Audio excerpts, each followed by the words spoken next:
Good afternoon, boys and girls. We're going to read the number 3 Treehouse series, Mummies in the Morning, by Mary Pope Osborne. Hi, good afternoon, boys and girls. It's Miss Rindoni. Happy St. Patrick's Day. We are about to finish the last few chapters of Mummies in the Morning, Magic Treehouse series number 3. Let's go ahead and find out if Jack and Annie make it out of ancient Egypt. Season? Chapter 6, The Writing on the Wall. Jack and Annie squinted at their pyramid wall. A series of tiny pictures were carved into the stone. There are 4 pictures here, Jack told the Ghost Queen. Describe them to me, Jack. One at a time, please, she said. Jack studied the first picture. Okay, he said. The first one is like this. He made a zigzag in the air with his finger. Like stairs? Asked the Ghost Queen. Yes, stairs, said Jack. But just like stairs. She nodded. Easy enough. Jack studied the second picture. The second one has a long box on the bottom, he said. He drew it in the air. The Ghost Queen looked puzzled. With 3 things on top like this, she said. She drew the squiggly lines in the air. The Ghost Queen still seemed puzzled. Like a hat, said Jack. Hat? Said the Ghost Queen. No, more like a boat, said Annie. Boat? Said the Ghost Queen. She got excited. Boat? ? Jack took another look at the wall. Yes, it could be a boat, he said. The Ghost Queen looked very happy. She smiled.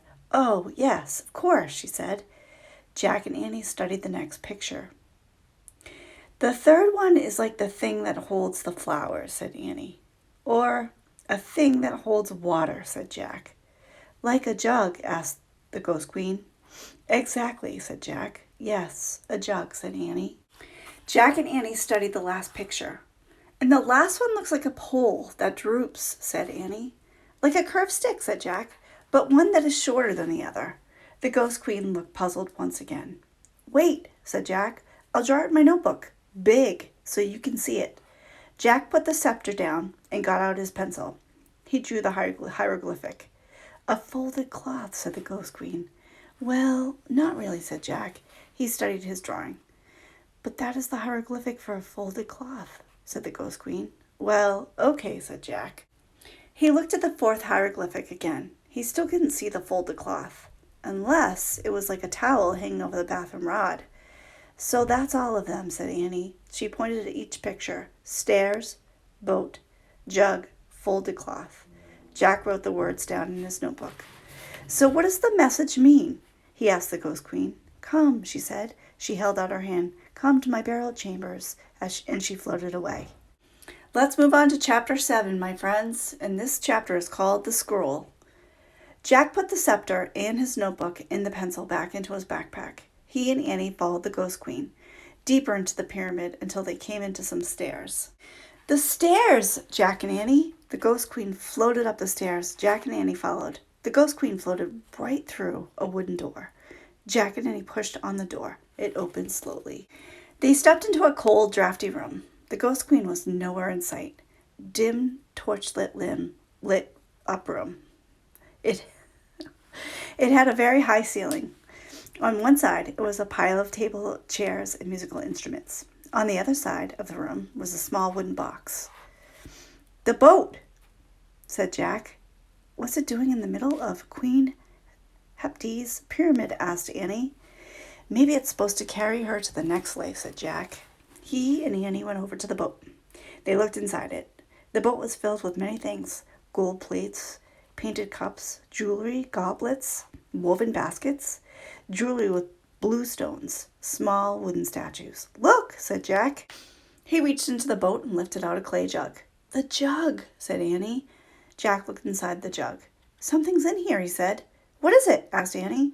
Jack felt down in the jug. It feels like a big napkin. The folded cloth, said Annie. Jack reached into the jug and pulled out the folded cloth. It was wrapped around an ancient-looking scroll. Jack slowly unrolled the scroll. It was covered with wonderful hieroglyphics. The Book of the Dead, whispered Annie. We found it. We found our book. Oh, man. Jack traced his finger over the scroll. It felt like very old paper. Queen Hippity, called Annie. We have found it. We have found your Book of the Dead. Silence. Queen a Patootie. Then another door on the other side of the chamber creaked open. In there, Annie said. Maybe she's in there. Jack's heart was pounding. Cold air was coming through the open doorway. Come on, said Annie. Wait. No, said Annie. She's waited 1,000 years for her book. Don't make her wait any more. Jack put the ancient scroll into his backpack, and then he and Annie slowly started to cross the drafty room. They came to an open door. Annie went through first. Hurry, Jack, she said. Jack stepped into the other room. It was nearly bare, except for a long gold box. The box was open. The cover was on the floor. Queen Heptu, called Annie. Silence. We found it, said Annie. Your Book of the Dead. There was still no sign of the Ghost Queen. The gold box glowed. Jack could barely breathe. Let's leave the scroll on the floor and go, he said. No, said Jack. Don't be afraid, said Annie. Come on. Annie took Jack by the arm, and they walked together across the room to the glowing gold box. They stopped in front of the front door, and they peered inside. And that is the end of chapter 7, my friend. Let's move on to chapter 8 and see what happens with the gold box. A real mummy! Bandages were still trapped around the bad skull. Most of the bandages still had come off the face. It definitely was the Queen of the Nile. Her teeth broke when she was showing. Her little wrinkled ears, her squashed nose, her withered flesh, her hollow eyes socketed. Plus the rotting bandages on her body were coming off. You could see the bones. Oh, gross, said Annie. Let's go. No, said Jack. It's interesting. Forget it, said Annie. She started out the room. Wait, Annie. Come on, Jack, cried Annie. She was standing by the door. Jack pulled out the Egypt book and flipped to a picture of a mummy. He read aloud. Ancient Egypts tried to protect the bodies who would last forever. First, it was dried out with salt. Ugh, stop, said Annie. Listen, said Jack. He kept reading. Next, it was covered with oil. Then it gets wrapped tightly in bandages and the brain was removed by... Yuck! Stop, cried Annie. Goodbye. She dashed out of the room. Annie, called Jack. We have to give her the Book of the Dead. But Annie was gone. Jack reached for his pack. He pulled out the scroll and the scepter. He put them next to the mummy's skull. Was it just his imagination, or did a deep sigh seem to shudder throughout the room? Did the mummy's face grow calmer? Jack held his breath as he backed away, out of the mummy room, out of the boat room, and down the stairs. At the bottom of the stairs, he heaved his own sigh of relief. He looked down the hallway. It was empty. Hey, where are you? He said. No answer. Where in the world was Annie? Jack! She was running through the hallway toward him. She crashed into him. I was lost. I think this is one of those false passages built to fool the tomb robbers, said Jack. A false passage? Said Annie, panting. Yeah, it looks just like it does right down the hallway. We have to go back into the boat room and out the right door. Just then they heard a creaking noise. Jack and Annie turned around. They looked up the stairs. Then they watched in horror as the door slowly creaked shut. A deep sound rumbled in the distance, and all the torches went out. And that is the end of chapter 8, friends. Let's move on to chapter 9, called Follow the Leader.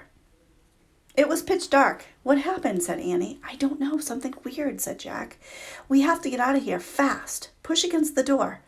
Good idea, said Annie in a small voice. They felt their way through the darkness to the top of the stairs. Don't worry. Everything's going to be okay, said Jack. He was trying to stay calm. Of course, said Annie. They leaned against the wooden door and pushed. It wouldn't budge. They pushed harder. No use. Jack took a deep breath. It was getting harder and harder to breathe, and harder to stay calm. What can we do? Asked Annie. Just rest a moment, said Jack. His heart was pounding as he tried to see through the darkness. Maybe we should start down the hall, he said. Maybe we'll eventually come to an exit. He wasn't sure about that, but they had no choice. Come on, he said. Feel the wall. Jack felt the stone wall as he climbed slowly downstairs, and Annie followed. Jack started down the dark hallway. It was impossible to see anything, but he kept going, taking one step at a time, moving his hands along the wall. He went around a corner, and he went around another corner, and came to some stairs. He went up. There was a door. He pushed against it. Annie pushed too. This door wouldn't budge either. Was it the same door they started with at all? It was no use. They were trapped. Annie took his hand in the dark. She squeezed it. They stood together at the top of the stairs, listening to the silence. Meow. Oh, man, Jack whispered. He's back, said Annie. Meow. Follow him, cried Jack. He's going away from us. They started down the dark hallway, following the cat's meow. Hands against the wall, Jack and Annie stumbled through the darkness. Meow. They followed the sound all the way through the winding hallway, down, down, down, around the corner, then another, and then another. Finally, they saw light at the end of the tunnel. They rushed forward, out into the bright sunlight. Yay! Annie shouted, but Jack was thinking. Annie, he said, how do we get out of that false passage? The cat, said Annie. But how will the cat do it? Asked Jack. Magic, said Annie. Jack frowned. But look, said Annie. She pointed over to the cat, was bounding away over the sand. Thank you, called Annie. Thanks! Jack shouted at the cat. His black tail wavered. Then he disappeared in the shimmering waves of heat. Jack looked down at the palm trees. At the top of one of the palm trees, it sat like a bird's nest. Time to go home, said Jack, and he and Annie set off for the palm trees. It was a long, hot walk back. At last, Annie grabbed onto the rope ladder, and then Jack. Once they were inside the treehouse, Jack reached for the book about Pennsylvania. Then he heard a rumbling sound, the same sound that he heard in the pyramid. Look, said Annie, pointing out the window. Jack looked. A boat was beside the pyramid. It was gliding over the sand like a boat sailing over the sea. Then it faded away into the distance. Was it just a mirage? Or was the ghost queen finally on her way to the next life? Home, Jack, Annie whispered. Jack opened the Pennsylvania book. He pointed to the picture of Frog Creek. I wish we could go home, he said. The wind began to blow. The leaves began to shake. The wind blew harder. It whistled louder. The treehouse started to spin. It spun faster and faster and faster. Then everything was still, absolutely silent. And that is the end of chapter 9. Let's move on to chapter 10, my friends. The last chapter in Magic Treehouse series, book number 3, Mummies in the Morning. Chapter 10, Another Clue. Later the morning, the sunlight shone through the treehouse window. Shadows danced on the walls and ceiling. Jack took a breath. He was lying on the floor in the treehouse. I wonder what Mom's making for lunch, said Annie. She was looking out the window. Jack smiled, so calm and safe. I hope it's peanut butter and jelly sandwiches, he said. He closed his eyes. The wood floor felt cool. Boy, this place is a mess, said Annie. We better make it neater, in case M comes back. Jack almost forgot about M. Would they ever meet the mysterious M? The person who seemed to own all the books in the treehouse? Let's put the Egypt book on the bottom of the pile, said Annie. Good idea, said Jack. He needed a rest before he visited any more ancient tombs. Let's put the dinosaur book on top of the Egypt book. Yeah, good, said Jack. And a long rest before he visited another T-Rex. The castle book can go on the very top of the pile, said Annie. Jack nodded and smiled. He liked thinking about the knight on the cover of the castle. He felt as if the knight were his friend. Jack, said Annie, look. Jack opened his eyes. He was pointing at the wooden floor. What is it? He asked. If you have to see for yourself. Jack groaned as he got up. He stood next to Annie and looked at the floor. He didn't see anything. Turn your head a little, said Annie. You have to catch the light just right. Jack tipped his head to one side. Something was shining on the floor. He tipped his head a bit more. A letter came into focus. The letter M! It shimmered in the sunlight. This proved that the treehouse belonged to M. Absolutely for sure. No question. No doubt about it. Jack touched the M with his finger. His skin tingled.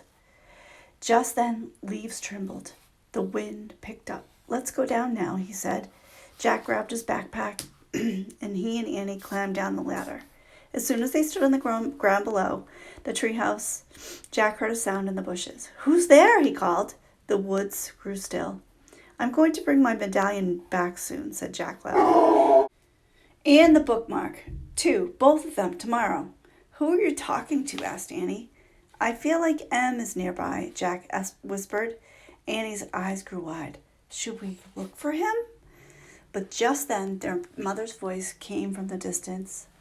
Jack! Annie! Jack and Annie looked around the trees, then looked at each other. Tomorrow, they said together, and they took off running out of the woods. They ran down the street.